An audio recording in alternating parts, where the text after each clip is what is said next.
live in an RV, constantly moving around the country. A few months each year, I settle in one area to earn money before moving on. At the time, I was in southern Utah, working at a gas station located on a secluded road.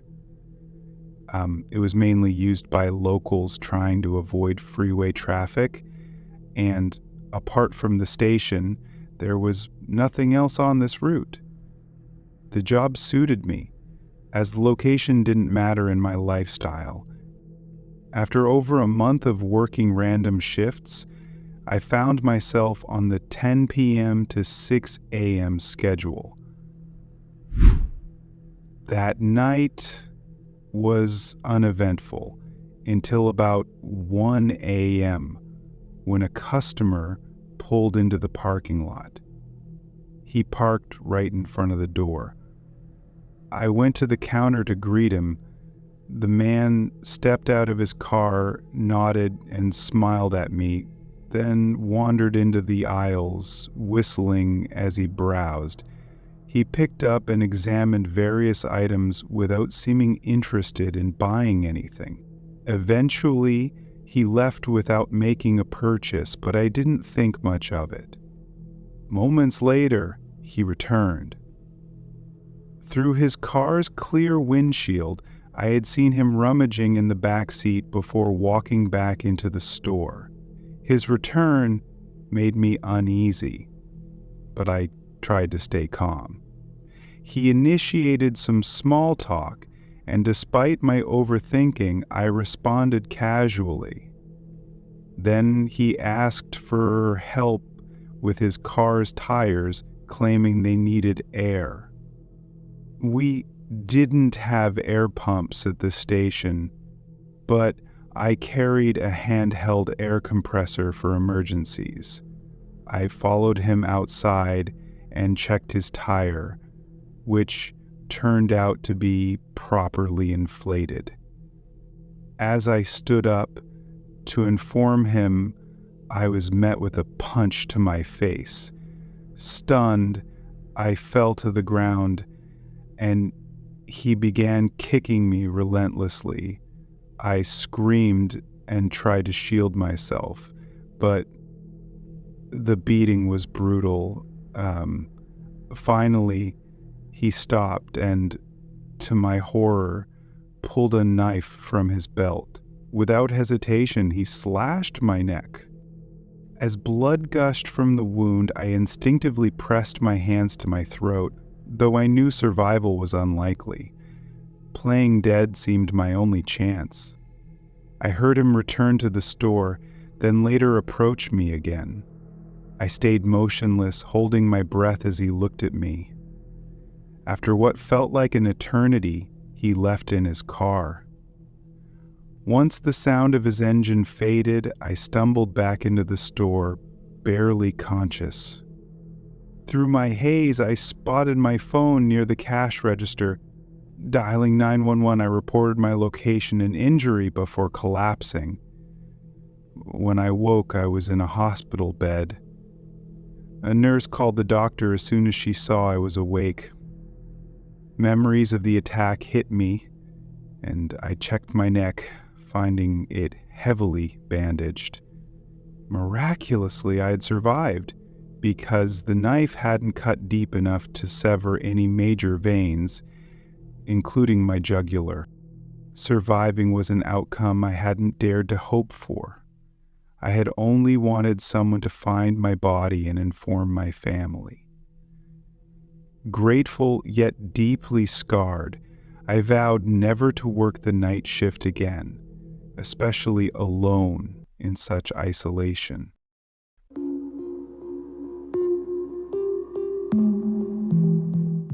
About 10 years ago, I worked the night shift at a 24-hour restaurant. The job had its ups and downs. The pay was decent and the hours were long but quiet. Most of the customers were regular truckers or late-night wanderers craving coffee and pie. My shift was from 11 p.m. to 7 a.m., and for about a year, I settled into the routine. This restaurant was small. Most nights it was just me and Jaime, the cook, a gruff man in his 50s. One of our regulars was a man named David. He was stocky, bald, and wore a thick beard. He always dressed in the same brown leather jacket. David usually sat at the counter, sipping his coffee while staring into the void. He came in a few times a week, always between 2 and 3 a.m. His order was consistent, and he never caused any trouble, just a quiet, familiar face. However, a month ago, David's behavior changed. He began coming every night, and instead of staring into the void, he started watching me. It wasn't a casual glance. It was an unblinking, almost predatory gaze. At first, I ignored it. Night shift customers could be lonely, and I assumed he wanted someone to chat with. He was subtle at first, asking how I was doing and if I ever got scared working alone at night. His questions felt personal, but I answered politely, not wanting to seem rude. Soon his behavior became more unsettling. He started leaving larger tips, $10, $20, and once even $50 for a simple coffee and slice of pie. While the tips were generous, they came with an uncomfortable feeling. Experience told me that kind of kindness was rarely selfless. Then one night, after I refilled his coffee, he leaned in closer and said, "You're too pretty to work in a place like this at night. You never know who might come in." I forced a laugh, trying to mask how uneasy his comment made me. After that, I kept my conversations with him short. But David didn't stop. One night, he brought a small gift. A necklace. "I saw this and thought of you," he said, placing it on the counter. I declined politely, but he insisted, leaving it there when he left. After his departure, I threw it in the trash. Things took a darker turn a few nights later. Around 3 a.m., the restaurant was empty except for David, who sat at his usual spot. Jaime was on a smoke break, and I was wiping down the counter. Breaking the silence, David casually commented, "It'd be easy to subdue someone like you here." His words sent a chill down my spine. I clenched the rag in my hand, pretending to laugh it off, but his smile never wavered. After what felt like an eternity, he finished his coffee, left a large bill, and walked out. I stood there for a long time, shaken. That night, I decided I had to tell someone. I considered the police, Jaime, anyone, but I didn't want to overreact. So I kept quiet and pushed the thought aside. The next night, David didn't show up. For the first time in weeks, I felt relieved, but just as I was closing the register, the phone rang. Expecting it to be Jaime or a late night order, I picked it up. Silence greeted me on the other end. Then, I heard a low, hoarse sigh, followed by David's voice. "Did you miss me?" I slammed the phone down, my heart racing. Looking around the restaurant, I saw no sign of him. The parking lot was empty. I ran to the back, found Jaime, and told him what happened. He tried to calm me down, chalking it up to a prank. But the calls didn't stop. Each time, David's voice said something eerie that sent shivers down my spine. The The police dismissed it as not serious without concrete evidence, leaving me feeling helpless. Weeks later, David returned. It was around 3 a.m., and I was wiping down the counter when the door creaked open. There he stood. Fear froze me, but I didn't run. David walked up to the counter, sat down, and asked, "Why haven't you answered my calls?" I instinctively stepped back, but he leaned in, saying he wasn't leaving until he got what he wanted. Panic set in as I glanced towards the back, hoping Jaime would return, but the door stayed closed. I reached for the phone to call the police, but David moved faster, grabbing my wrist. With my free hand, I grabbed the coffee pot and smashed it over his head. He staggered back, releasing my wrist, and I bolted to the back, screaming for Jaime. When we returned to the front, David was gone. This time, the police took my report seriously, especially when they saw the bruise on my wrist. They searched the area but found no trace of him. Although they promised to keep an eye on the restaurant and my home, I couldn't work there anymore. The fear of seeing David again was too much. I quit the next day, changed my phone number, and moved to a new apartment. Even then, I couldn't shake the feeling of being watched. A few months later, I returned to my hometown to stay with my parents, where I finally began to feel safe again. It took time to recover, but I learned to trust my instincts and value my safety above all else.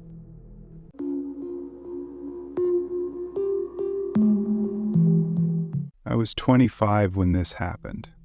It wasn't my first night shift job, but it was the only one where I worked completely alone. It was also the last job of its kind I would ever take. Before sharing the story, let me clarify. I wasn't under the influence of any drugs or alcohol.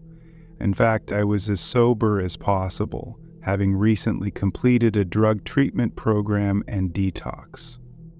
In late 2011, I worked as a night shift maintenance man at a large retirement community in Temple, Texas. My shift began at 7 p.m. and ended at 6 a.m. Residents didn't have to leave the community building and return to their apartments until 9 p.m., so for the first 2 hours of my shift, the place was lively. Seniors would gather to chat, play cards, and exercise. Their warmth reminded me of visiting my grandparents as a kid. But everything changed when the clock struck 9 p.m. The energy of the building shifted drastically. As the residents retired to their rooms, an uncomfortable sense of dread filled the space. It was heavy and palpable, leaving me with an unsettling anticipation of the long, silent hours ahead. The building was shaped like a horseshoe, with hallways lined with windows overlooking the parking lot. From one hallway, you could see across to the other. Often, I noticed a figure walking through the opposite hallway. At first, I thought it was a trick of the light or shadows from the trees outside.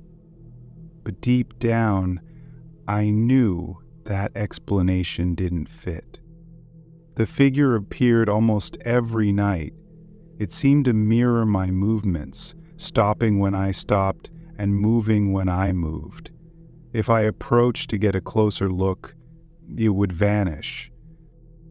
This wasn't my shadow. There was no light source to cast it, and its movements weren't perfectly synchronized with mine. It felt like someone was playing an eerie game of imitation. Most nights, I would see the figure and try to catch it, only to find an empty hallway with no hiding spots. This heightened my suspicion that something unnatural was happening. It wasn't necessarily threatening, but it was undeniably strange. Since this was a retirement community, we didn't have a formal break room. Employees used the cafeteria, which was stocked with coffee and snacks for the residents. Around midnight one night, I decided to grab a coffee. As I rounded the corner, I came face to face with a nurse from the hospice wing. She startled me so badly I nearly screamed. She smiled, amused by my reaction, and another nurse joined her moments later. I made coffee for all of us and we chatted for a while. Their occasional visits during the night helped ease my loneliness and fear, giving me a much-needed sense of normalcy. That comfort ended one night when I was cleaning the cul-de-sac area, the dead end of one hallway where the gym, physical therapy room, and an office were located. The opposite end of the hallway led to a series of empty rooms and offices. The cul-de-sac had a particularly eerie energy, as though something was always watching me. The vacuuming in that area was nerve-wracking. The constant urge to look over my shoulder made it impossible to focus.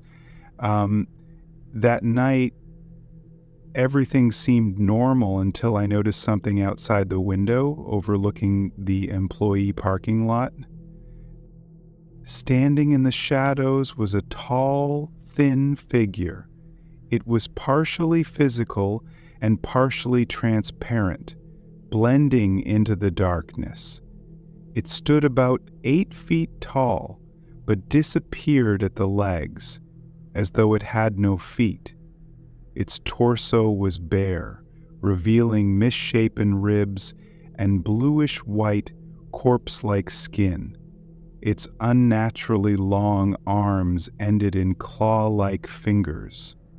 3 or 4, not the usual 5. But its face was what froze me in terror. It resembled a goat's skull, with long hair falling to the sides and large curled horns. Its hollow eye sockets seemed to pierce through me, and its gaze sent an overwhelming wave of despair and emptiness into my chest. My emotions spiraled. Memories of my worst life moments flooded my mind, and I felt a crushing weight of shame, sadness, and hopelessness.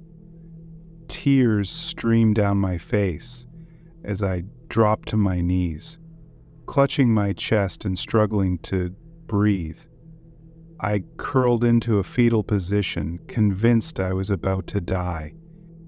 Eventually, I found the strength to look up. The figure was gone, leaving me shaken and terrified.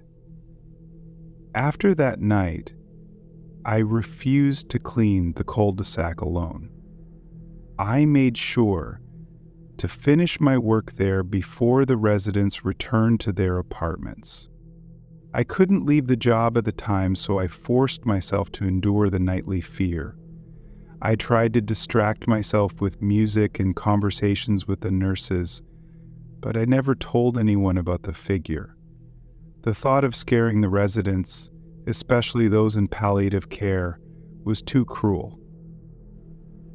Looking back, I believe the entity was a demon feeding on the negative emotions of the terminally ill residents. The oppressive atmosphere and feelings of despair were likely its doing. It stayed with me for years, haunting my thoughts, until I finally moved on to another job. Even now, I can't explain what I saw. I just know that the experience left a permanent mark on my life and my understanding of fear.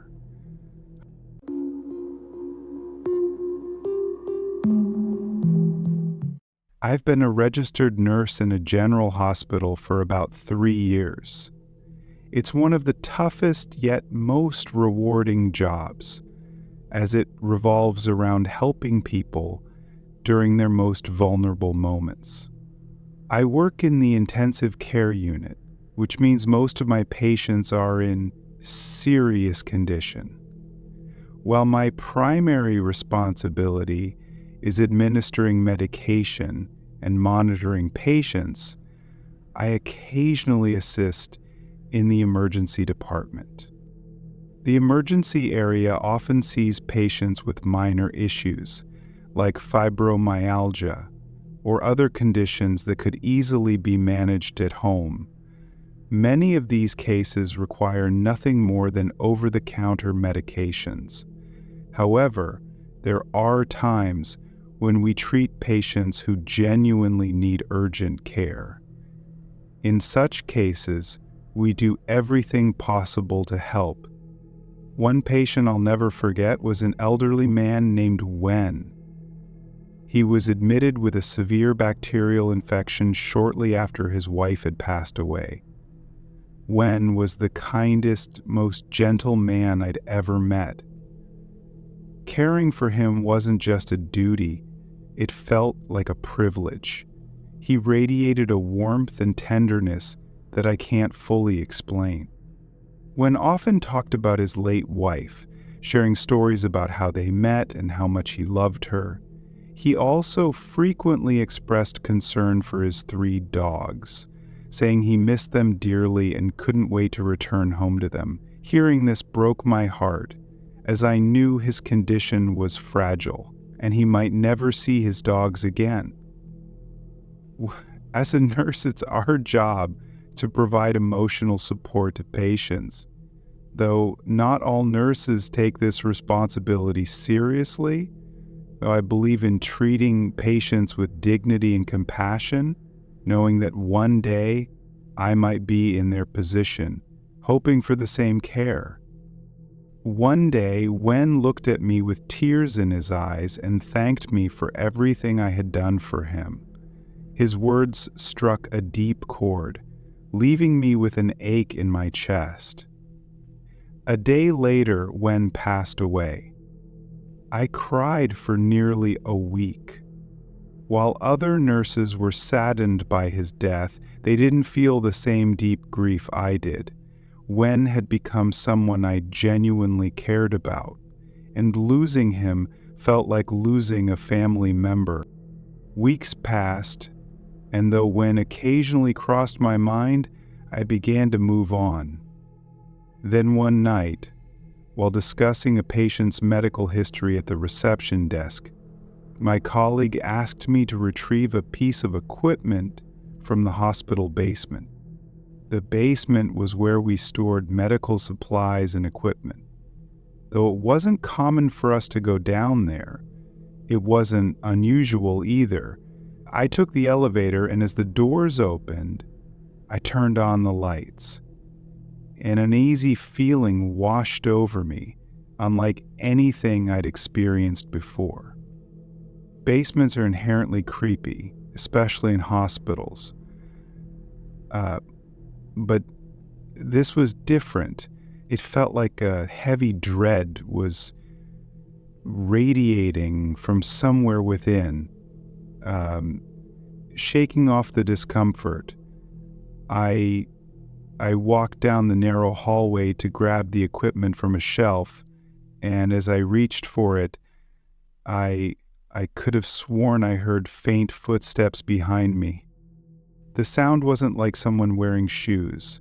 It was the distinct shuffle of bare feet on tile. I assumed it was one of my colleagues playing a prank. We often joked around to lighten the mood, so I decided to call them out. "All right, guys, I saw you. Don't bother hiding," I shouted, hoping to ruin their joke. But no one responded. Shrugging it off, I turned to leave. And then I heard it. A familiar voice calling my name. It was soft but clear, echoing through the hallway. My blood ran cold as I recognized the voice. It was Wen's. I froze. straining my ears to hear it again. Within seconds, Wen's voice called my name once more, this time sounding closer. Fighting the terror gripping me, I turned around, expecting to see someone behind me. But the hallway was empty. My heart pounded as I clutched the equipment and bolted for the elevator. Just as the doors closed, I heard Wen's voice again, calling my name one last time. When I reached the second floor, I handed the equipment to my colleague and downed a cup of hot coffee to calm my nerves. My coworker noticed how shaken I was and asked what had happened. I didn't tell her. I knew she wouldn't believe me or would think I was making up stories, but I wasn't. I know what I heard, and it was real. Since that night, I've refused to go to the basement alone. I never heard Wen's voice again, but I prayed for him often in the days that followed, hoping he found peace. In my years as a nurse, I have seen and experienced many things, but nothing has ever frightened me as much as that encounter.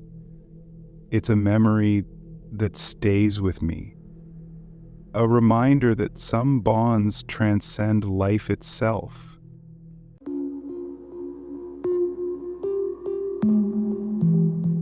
I have worked in a cemetery for the past 17 years.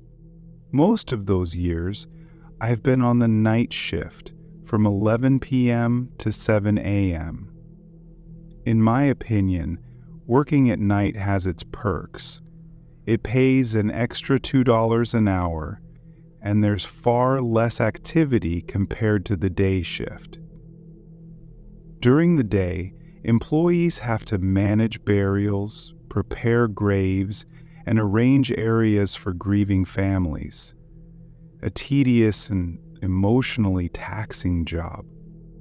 The night shift, on the other hand, is relatively quiet. My primary responsibility is to patrol the grounds on a golf cart, ensuring nothing unusual happens. In all my years working there, I've mostly dealt with earthly horrors. Drunk teenagers daring each other to roam the cemetery, grave robbers attempting to steal valuables buried with the deceased, or practitioners of dark rituals trying to perform their witchcraft. But one night, something happened that was unlike anything I had ever experienced. I arrived early for my shift, catching up with the day worker before he left. After completing the usual checks and safety protocols, I began my rounds. Most nights, I'd drive around a few times, then return to the small faculty building for a break. This night started no differently. At around 2 a.m. during one of my rounds, I noticed something near the fence at the far end of the cemetery. It was dark, so I could only make out the shape of a figure standing outside the fence, facing me. I didn't want to confront them if I didn't have to, so I turned the cart around and drove in a small loop, hoping they'd leave by the time I returned. When I circled back a few minutes later, the figure was gone. I scanned the area to ensure they hadn't jumped the fence, but found no sign of an intruder. Satisfied, I resumed my patrol. About 15 minutes later, I passed the same area again. This time, the figure was inside the cemetery, standing on the gravel path. My heart raced as I approached. The man appeared to be in his 40s. I stopped the cart a few feet away and called out, "Sir, you can't be in here. I need to escort you out." He didn't respond, or even turned to look at me. A wave of unease washed over me. Who was this man? And what was he doing in a cemetery at this hour? The possibilities frightened me. He could be a grave robber, a vagrant, or worse, a dangerous individual. Despite my growing fear, I stepped out of the cart and repeated myself, "Sir, I need you to come with me." Still, he didn't react. I hesitated, then reached out to touch his shoulder. The moment my hand made contact, he whipped his head around, locking eyes with me. The intense anger in his gaze was enough to make me take a step back. After a few moments of silent tension, the man turned and walked away, heading toward the fence. And I returned to my cart, intending to call the police, and watched as he climbed over the fence and disappeared into the night. Relieved but shaken, I drove straight back to the faculty building. It was small, just one room, but I felt safer inside. I sat down to catch my breath, still rattled by the encounter. Not long after, there was a knock on the door. The sudden noise made me jump. The knock came again, louder and more aggressive this time. My heart pounded as I realized whoever was outside wasn't here to ask for help. They were trying to get in. Grabbing the only thing within reach, a thermos of coffee, I prepared to defend myself. At the same time, I picked up the phone and dialed 911. The banging on the door intensified, with fists and kicks pounding furiously against it. There were no words, no shouts, just relentless, frenzied knocking. For what felt like an eternity, the person on the other side kept trying to break down the door. Then, just as suddenly as it started, it stopped. I heard footsteps crunching on the gravel outside, growing fainter as they walked away. The police arrived shortly after. They searched the area, but found no one. Though they stayed for several hours to ensure my safety, the intruder didn't return that night. The next day, my manager reviewed the building security footage. What I saw chilled me to my core. Just minutes after I entered the building, the man I had encountered earlier appeared at the door.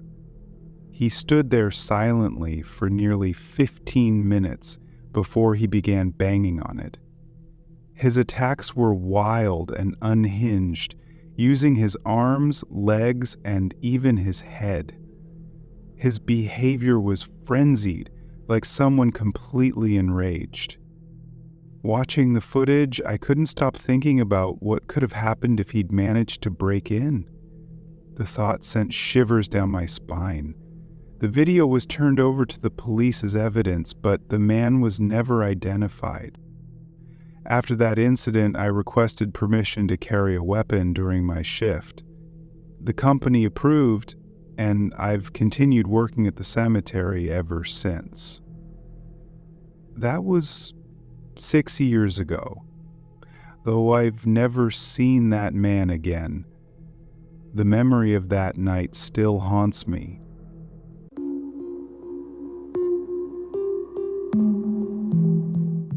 I've been a registered nurse for about 3 years, working in a general hospital. It's a tough job, but it's incredibly rewarding, especially in the intensive care unit, where I primarily care for patients in critical condition. And occasionally I assist in the emergency department, which brings its own challenges, you know. In the emergency department, we often encounter patients who come in late at night with minor issues like fibromyalgia or headaches, conditions they could usually manage at home. These patients don't require much care and are usually treated with over-the-counter medications if they have insurance. However, there are also cases where people genuinely need urgent medical attention, and those moments remind me why I chose this profession. This story isn't about one of those patients. It's about something far more unsettling. It began one quiet night as I was chatting with a colleague at the reception desk. We were discussing a patient's medical history when she asked me to retrieve a piece of equipment from the basement. Hospital basements are typically used for storing medical supplies and equipment, and while they aren't common in all hospitals, they are in ours. I took the elevator down to the basement, turning on the lights as the doors opened. As I stepped out, an inexplicable sense of dread washed over me. I'd been in the basement many times before, but this was the first time I felt something so oppressive. It was as if the air itself was heavier, weighing me down. Trying to shake off the eerie feeling, I walked down the narrow hallway to where the equipment was stored. As I reached the shelf, I heard a faint sound behind me. It wasn't loud, but it was distinct. The soft shuffle of bare feet on the tiled floor. For a moment, I thought it might be one of my colleagues playing a prank. We often teased each other to break the monotony of long shifts. Smiling to myself, I called out, "All right, guys. I saw you. No use hiding." But no one responded.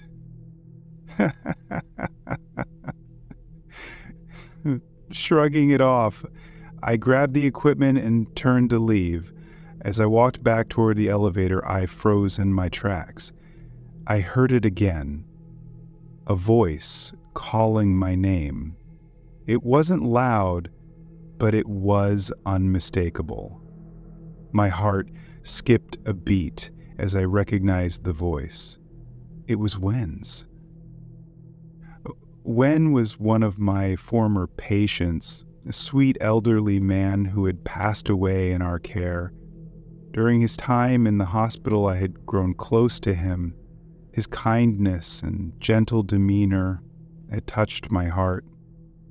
But Wen was gone, and hearing his voice now in this dark, empty basement sent chills down my spine.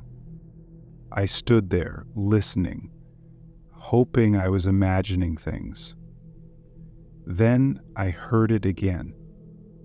Wen's voice, louder this time, calling my name from somewhere behind me. My body tensed as fear gripped me. Slowly, I turned around, expecting to see someone or something standing there. The hallway was empty. Panic surged through me. Clutching the equipment tightly, I sprinted toward the elevator. Just as the doors closed behind me, I heard Wen's voice one final time, echoing faintly through the hallway. When I reached the second floor, I handed the equipment to my colleague and downed a cup of coffee to steady my nerves. My hands were trembling, and I could barely keep my composure. Noticing my distress, my colleague asked if I was okay. I didn't tell her what had happened. I knew she wouldn't believe me, or worse, she'd think I was losing my mind. Since that night, I've refused to go down to the basement alone. I haven't heard Wen's voice again, but the memory of that night lingers, haunting me in quiet moments. As a nurse, I've seen and experienced many things over the years, but nothing has ever shaken me as much as hearing Wen's voice in that dark, empty basement. It's a reminder that some bonds, no matter how brief, leave a lasting imprint on our souls.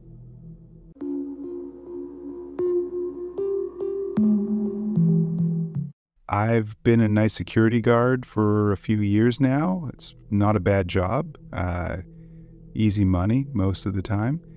And I've come to appreciate the stillness. In my line of work, a quiet night is a successful one. The building I watch over is a corporate office downtown, one of those sleek glass towers that looks impressive by day but feels eerily desolate at night. Most nights, it's just me. I stay in the security office, monitor the cameras, do a couple of patrols through the hallways, and lock everything up. The routine is monotonous, but I prefer it that way. The steady hum of the building's systems and the soft glow of the monitors have become comforting. Then there's Martin, the janitor on my shift. From the moment I met him, something about him felt off. He's an older man, probably late 50s or early 60s, with thinning gray hair and a way of moving that's almost too quiet. Maybe it's his hunched posture or how he always seems to appear out of nowhere, but I can never shake the feeling that he's watching me, even when I don't see him. At first, it was just a gut feeling. Martin was polite enough, kept to himself, nodded when we passed in the hallways, but over time, the oddities started to pile up. One night, during my usual rounds, I saw him standing in an empty office on the 16th floor. The lights were off, but the faint glow from the hallway illuminated him just enough. He wasn't cleaning, he was standing by the window, staring out at the city. His reflection in the glass seemed wrong, warped somehow. I hesitated, unsure if I should say something. It felt like I was intruding, even though I was the one supposed to be there. Finally, I cleared my throat and asked, "Everything okay, Martin?" I tried to keep my tone casual. He didn't respond, didn't even turn around. He just kept staring. After a few tense moments, I walked away, unsettled. That was the first time I thought something might be seriously wrong with him, but it was just the beginning. In the weeks that followed, more strange incidents occurred. I'd find Martin in areas of the building where he had no reason to be. The janitorial staff had designated zones, but I'd catch him wandering the upper floors at odd hours, sometimes just standing in the middle of a hallway, as if waiting for something. The worst part? He disappeared the moment I rounded a corner. I'd glimpse him in the reflection of a glass door, but by the time I reached the spot, he was gone. Then came the cameras. One night, while monitoring the feeds, I noticed static on one of the screens. That's not unusual, the system glitches occasionally, but this was different. The static would flicker, and then Martin would appear, standing perfectly still in a hallway I had just checked. He didn't move or cling it, just stood there, staring at something off camera. Then just as suddenly the feed would cut out, and when it returned, he'd be gone. Small items started disappearing from my desk. A pen, a key card. I thought I was being careless until I found them in odd places. An unused office supply closet, a stairwell nobody ever used. The night it all came to a head, I decided I'd had enough. I was going to confront Martin. I didn't know if he was playing some twisted game or if something darker was at play, but I needed answers. Around 2 a.m., I saw him again on the cameras. He was on the lower level near the basement, an area he had no reason to be. He stood outside a maintenance room, his hand resting on the door. This time, I wasn't just going to watch. Grabbing my flashlight, I headed downstairs. The lower level was colder, the air heavy with the hume of the HVAC system. My footsteps echoed against the concrete walls, amplifying the dread in my chest. When I reached the maintenance room, the door was slightly ajar, but Martin was nowhere to be seen. Inside, the room seemed ordinary. Cleaning supplies, tools, spare parts. But something felt wrong. As I shined my flashlight around, I noticed it. A hidden door behind a large metal shelf.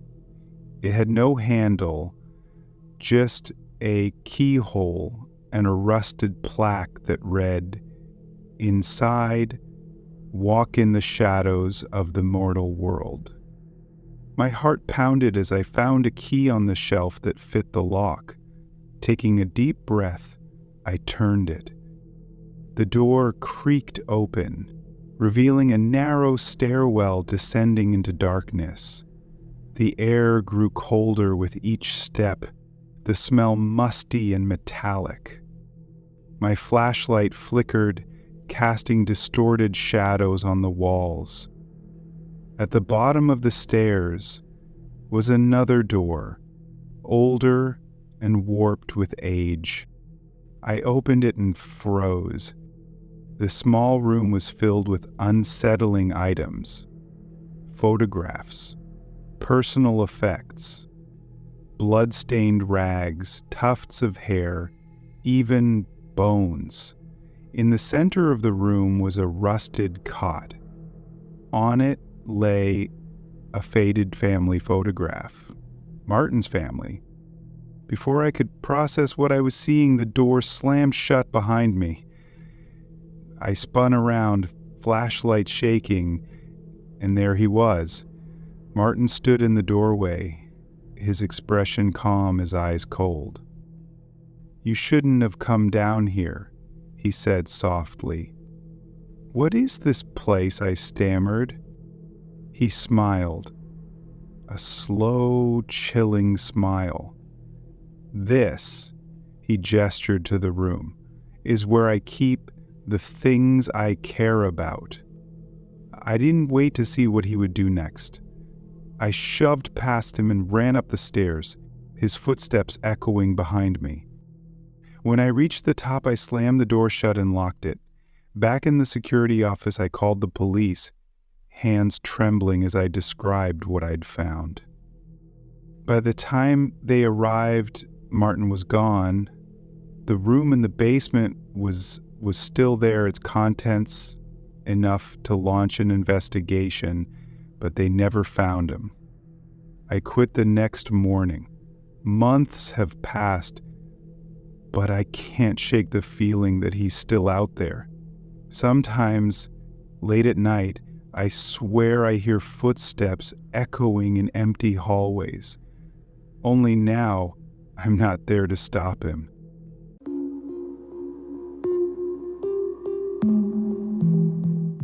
When I first agreed to take the night shift at the office, I wasn't exactly thrilled, but the extra pay made it hard to refuse. Our department was on a tight deadline for a major project, and someone had to stay late to monitor progress. I volunteered, figuring it would just be a few quiet hours of uninterrupted work. How hard could it be?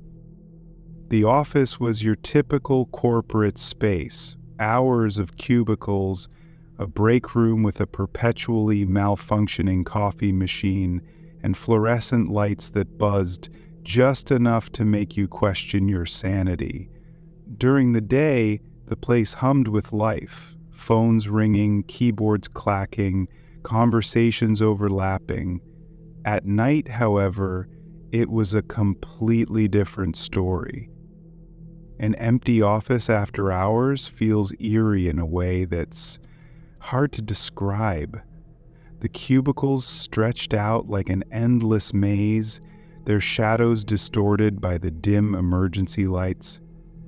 Every sound, the creak of the building settling, the faint hum of the HVAC system, seemed amplified in the solitude. No interruptions, no co-workers stopping by to chat. It was almost peaceful.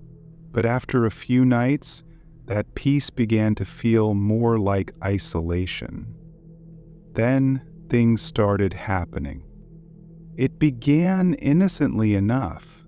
One night, as I worked on a report, I heard a faint rustling noise from across the room. I looked up, expecting to see one of the cleaning staff, but the office was empty. Shrugging it off, I chalked it up to the quirks of an aging building, but the sounds persisted. Papers shuffling, chairs creaking, always just out of sight. I decided to investigate, walking through the dimly lit rows of cubicles. There was no one there. I told myself it was nothing, just the building playing tricks on me. But unease had already settled in my gut. The next night, I returned from a quick break to find the papers on my desk scattered across the floor. At first, I thought I must have knocked them off in a rush, but as I picked them up, I noticed they weren't randomly scattered. The arrangement was oddly deliberate, as if someone or something had placed them that way. My nerves started to fray. I double-checked the security system, all doors locked, no entries or exits logged except mine. I was alone. At least I should have been. The footsteps started soon after. Late one night, as I hunched over my computer, I heard them echoing down the hallway outside my cubicle. The sound was unmistakable. Slow, deliberate footsteps drawing closer. I froze, heart pounding. "Hello," I called out, my voice unnaturally loud in the empty space. No response. Gathering my courage, I stepped out to check the hallway, but it was empty. The footsteps had stopped.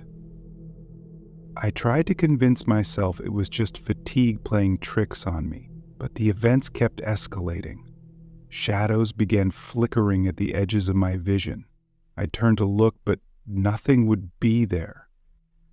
Once, I caught a glimpse of something in my monitor, a faint reflection of a figure standing behind me. I spun around, but the room was empty. Security footage revealed nothing. According to the cameras, I was alone in the building, yet I knew something, or someone, was there. The breaking point came a few nights later.